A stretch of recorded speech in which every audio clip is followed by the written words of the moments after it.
Praise the lord. ఈరోజు మనము అక్షయ కిరీటం గురించి చూద్దాము. అక్షయ కిరీటం పొందుకోవాలంటే ఏం చేయాలి, అక్షయ కిరీటంని మనము ఏ విధంగా స్వతంత్రించుకోవాలి అనేది బైబిల్ ఏం సెలవిస్తుందో మనం చూడడానికి ప్రయత్నిద్దాము.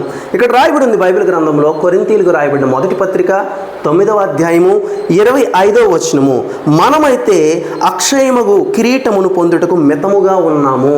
అంటే దేవుడు అక్షయ కిరీటం నీకు నాకు ఇవ్వాలనుకుంటున్నారు. దానికి సంబంధించి ఇదే అధ్యాయంలో కొన్ని విషయాలు ప్రస్తావించబడ్డాయి. పందెపు రంగమందు పరిగెత్తు వారందరూ పరిగెత్తుదురు కానీ ఒక్కడే బహుమానం పొందునని మీకు తెలియదా, అటువలే మీరును బహుమానం పొందినట్లుగా పరిగెత్తుడి.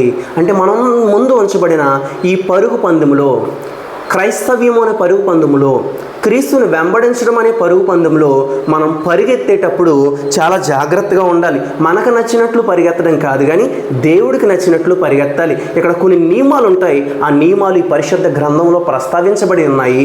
అప్పుడు వాటి ఇష్టానుసారంగానే, అంటే దేవుడు నీతో ఏం చెబుతున్నాడో, దేవుడు నువ్వు ఏం పాటించాలని ఇప్పటికే చెప్పాడో ఆ విషయాల్ని మనం పాటిస్తూ ఈ పందెపు రంగంలో పరిగెత్తాలి. అంతేవిధంగా చూసినట్లయితే పందెమందు పోరాడు ప్రతివాడు అన్ని విషయములందు మితముగా ఉండును అని రాయబడి ఉంది.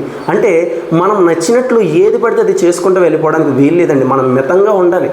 ఒక బయట ప్రపంచానికి పాపము పుణ్యం అని ఉంటుంది. మనము పాపమే, దాన్ని పూర్తిగా విస్మరించాలి. దానితో పాటుగా పుణ్యము, ఇది పర్వాలేదు, పాపం కాదు అన్నప్పటికీ కూడా దేవుడికి నచ్చకపోతే వాటిని కూడా మనం పక్కన పడేసేవారిగా ఉండాలి.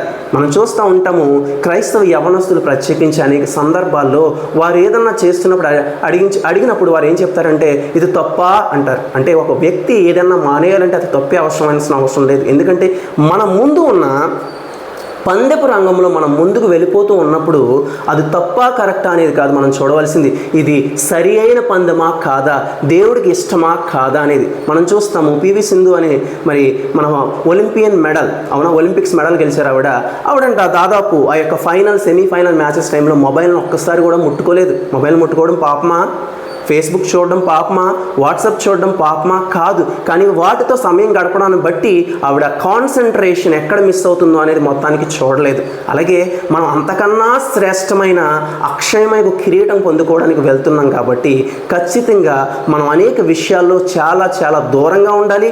వాడే విషయాలను కూడా మితంగానే వాడాలి. ప్రత్యేకించి ఫోన్ విషయం, ఫేస్బుక్, వాట్సాప్ ఏవన్నా సరే సరిగా మనం వాడడం నేర్చుకోవాలి. సరిగా వాడడం రాకపోతే వాటిని పూర్తిగా పెట్టడమే క్షేమం. కాబట్టి ఈ పందెపు రంగంలో దేవుని కోసం నువ్వు బాగుగా పరిగెత్తు. అప్పుడు తప్పనిసరిగా అక్షయ కిరీటం దేవుడు నీకు ఇస్తాడు.